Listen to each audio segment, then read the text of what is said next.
You ask Tiger to calculate. This deals with finding the midpoint between 2 points. The midpoint between the 2 points is 5.5. Let's solve it step by step. Plot the 2 points and calculate the midpoint using the formula.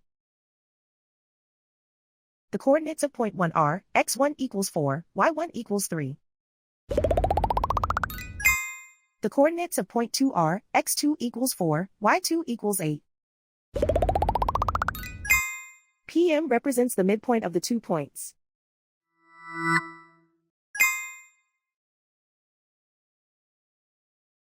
Use the x values in the midpoint formula to find the midpoints x. x1 equals 4.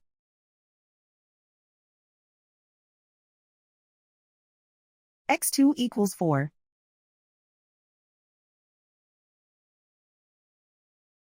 Simplify the arithmetic.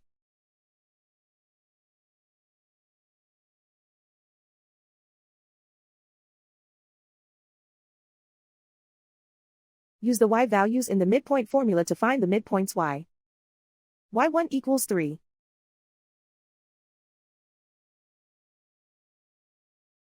y2 equals 8.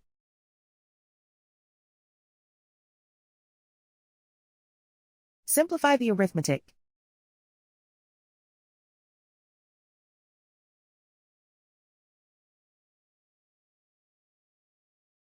And so, the midpoint is 5.5.